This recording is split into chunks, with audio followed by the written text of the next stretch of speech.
My family always said I was too sensitive right up until the sheriff walked onto their porch with papers that had my name on them. No screaming, no warning, just the sound of their world cracking while they stared at me like I'd rewritten the rules overnight. I didn't argue. I didn't comfort them. I simply stepped aside and let the truth land. Because a week earlier at the Denver airport, I learned exactly what my parents thought of me. One canceled ticket, 2 text messages, and the moment I read them, everything in our family shifted. Before we go on, hit like and tell me where you're listening from. And if families ever pushed you too far, share it below your stories. Remind me none of us face this alone. If you'd met me a few years ago, you might have assumed I came from one of those warm, noisy families that crowd diner booths on Sunday mornings. People used to tell me I had a gentle face, the kind that must have grown up around affection. I never corrected them. It was easier than explaining the truth that my family loved control far more than they ever loved me. Growing up, my mother treated my older sister Leah like a limited edition prize. Leah got the new clothes, the decorated bedroom, the framed photos covering every hallway. I got lectures about gratitude hand-me-downs from neighbors and a spot on the floor during holidays when chairs were for guests. My father wasn't the one who started the fire, but he always stood close enough to warm his hands. He'd smirk, shrug, or pretend he didn't hear the comments that stung the most. That was his way of choosing a side. By the time I left for college, I'd already been kicked out of that house twice once, for talking back once, because Leah didn't like sharing the bathroom. Winters near Denver hit differently when you're standing outside with a trash bag full of clothes at 17. But surviving that taught me something. If I wanted safety, I'd have to build it myself. So I did, quietly. I worked through school, took every internship nobody else wanted, studied financial planning late at night in a campus library that smelled like old carpet and burnt microwave popcorn. Years later, when I finally moved into my small condo overlooking the lake, it wasn't glamorous, but it was mine. The concierge knew my name. My son, 6 years old and soft-spoken, finally had a bedroom where no one told him to stay out of the way. He's the only person in my life who never made me feel like I took up too much space. My parents never understood that my distance wasn't rebellion, it was protection. Even after I became a financial consultant, even after I bought the condo and built a life from nothing, they still treated me like the backup child. Leah remained the star. The golden daughter with the perfect husband, the curated social feeds, the family who bent over backward to please her. So when I saved for a short trip, a tiny break I'd earned myself, I didn't tell anyone. Not my mother, not my father, not even Leah. I just wanted a few quiet days where no one could reach me, demand from me, or diminish me. But secrets don't survive long in my family, and the moment my mother found out I was leaving town, everything started to unravel. The morning of my trip felt strangely calm, the kind of quiet where you start to believe, maybe, just maybe, the universe is giving you a break. I left my condo early, kissed my son goodbye, and told him I'd bring back something small from the airport gift shop. He waved from the doorway, his hair still messy from sleep, and for the first time in weeks, I allowed myself to exhale. Denver International was its usual mosaic of rolling suitcases, coffee steam, and half-awake travelers. I blended right in jeans, a long coat, hair pulled back. Nothing about me suggested anything unusual. Nothing suggested that within minutes, everything I believed about my family would split open. When I reached the check-in counter, I handed over my ID and confirmation code, already imagining how good it would feel to turn off my phone once I boarded. The agent scanned my ticket, paused, then scanned it again. Her eyebrows pulled together in a way I immediately recognized. Not confusion, but discomfort. Let me just check something, she said, fingers tapping her keyboard faster. A knot tightened under my ribs. Is something wrong? She turned the screen slightly toward me. Your ticket shows as canceled. The refund was issued an hour ago. The word canceled hit me like a dropped suitcase. No, that's not possible. I didn't cancel anything. The refund went to a card ending in... She hesitated before finishing the sentence. 4401. My stomach fell straight through the airport floor because I knew exactly who owned that card. My mother. I thanked the agent somehow and stepped aside the terminal, suddenly louder, brighter, harsher. My phone buzzed the second I pulled it from my bag. A text preview lit up the screen. From Mom, have fun walking home, loser. Loser. She didn't even dress it up in a joke or a half-hearted emoji. Just the word sharp as broken glass. Another buzz. From Dad. Stop acting poor. Take a bus like you should. I stared at the screen until the letters blurred. Travelers moved around me like a river, and for a second, I wasn't sure if I was standing still or drowning. It wasn't the canceled ticket. It wasn't even the insults. It was the clarity that came with them, the realization that my parents didn't just treat me like a burden, they enjoyed it. They wanted me small. They needed me small. I walked out of the terminal into the cold air, not knowing where I was going, only that I couldn't stay there another second. My fingers shook as I opened a rideshare app, but before I could finish typing my address, a small white sedan pulled up. The driver leaned out the window. "You all right?" he asked. "You look like someone just dropped a piano on your day." I let out a breath that sounded almost like a laugh. Close. A text. He nodded in a way that said he'd seen enough life to read between lines. "Hop in. I'm off shift, but you look like you need to be anywhere but here."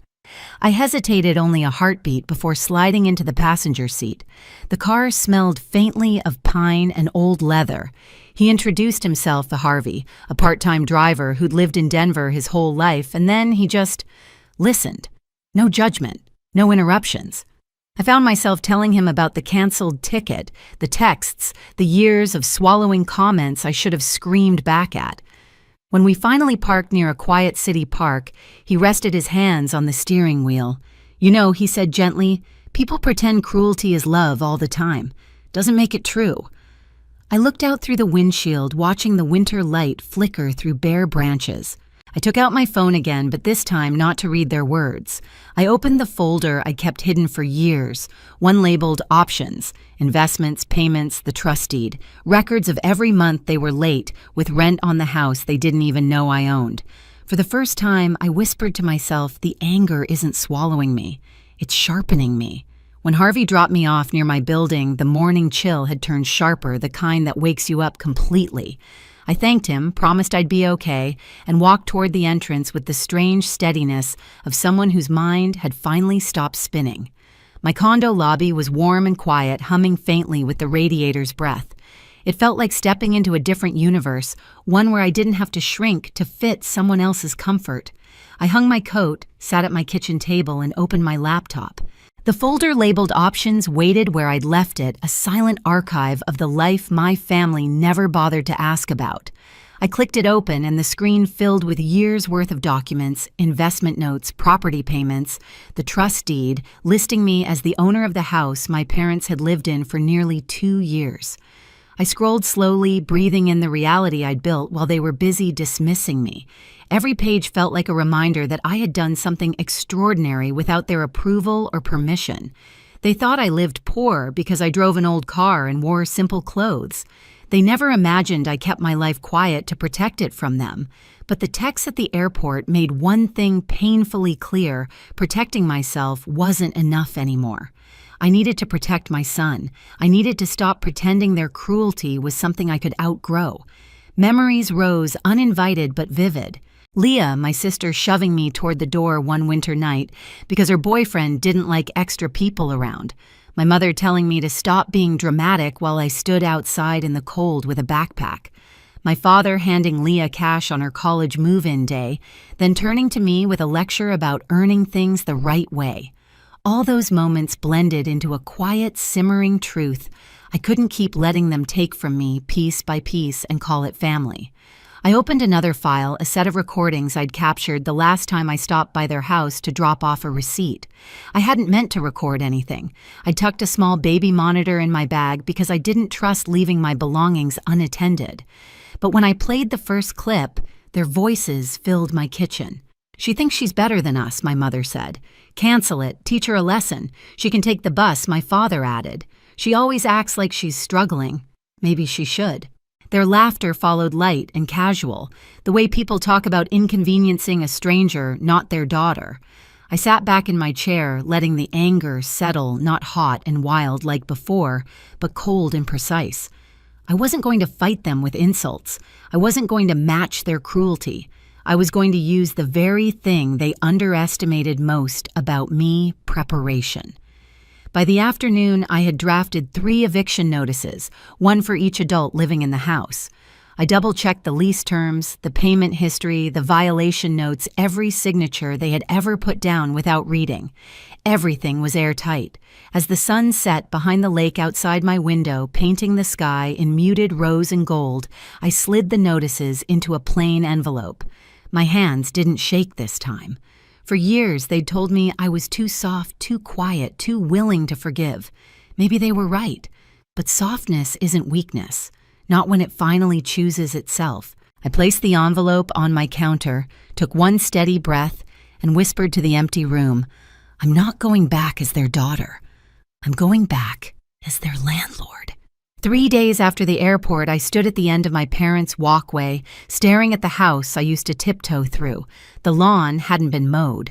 The porch light flickered, and Leah's SUV sat crooked in the driveway like she'd parked in a hurry, probably because she always assumed someone else would fix things for her. I tightened my coat around me and walked up the steps. I didn't knock. I turned the handle and stepped inside, the familiar scent of lemon cleaner and stale coffee hitting me all at once.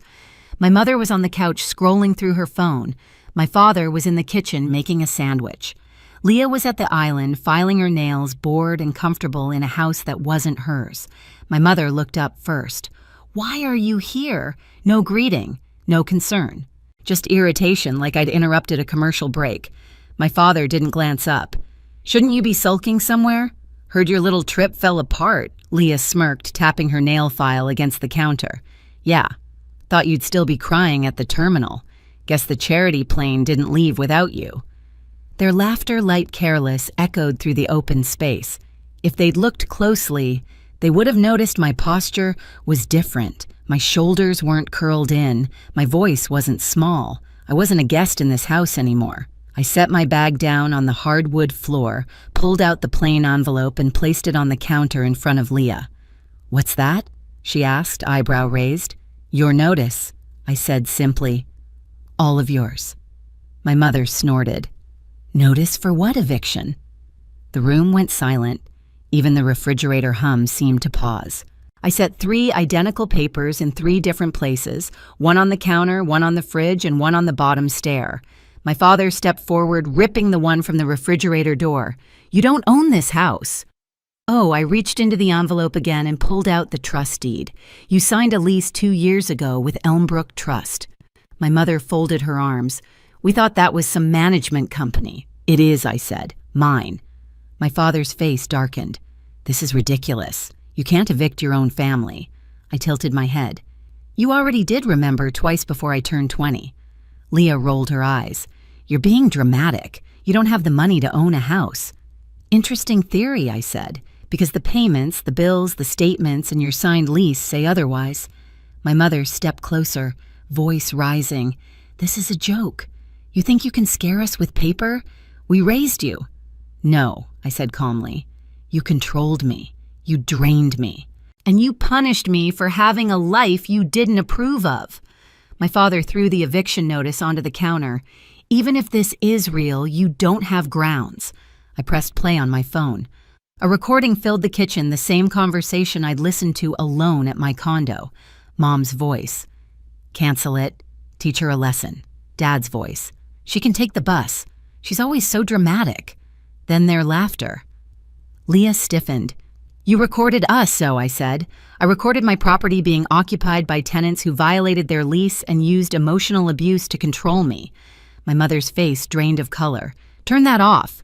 But the recording played on their words, echoing sharply against the tile backsplash. Leah slammed her hand on the counter. "You can't kick us out. I have kids.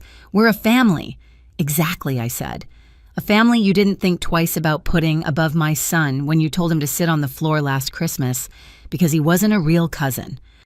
Leah opened her mouth, but a new sound cut through the tension, my phone buzzing. A notification. Payment received from Leah Baxter. Leah lunged forward. You said the rent was delayed. It was, unless you'd apologize for laughing when I fell down the stairs holding gifts for your children. Her jaw tightened. You're unbelievable. No, I said softly. I'm consistent. My father tried again. Where do you expect us to go? I gave you 60 days notice on paper, I said. You ignored it. You're 3 months behind, and you sent me those texts. I met his eyes. If a landlord got those from a tenant, you know what would happen. You're punishing us for one joke, Leah snapped. That wasn't a joke, I said. It was a confession. My mother grabbed the counter for balance. Lucia, be reasonable. Reasonable, I repeated. You canceled my ticket. You called me a loser. You told me to walk home, and you enjoyed it. My father's voice cracked. You're really doing this. I opened the envelope one last time, pulled out the final sheet, and placed it in the center of the island. Their faces went pale when I slid that paper across the counter. It was the formal notice of enforcement, the document that allowed the sheriff to act. This, I said, is already filed. You have 3 days. My mother shook her head, tears forming not remorse but panic. We didn't mean to hurt you. Yes, I said quietly.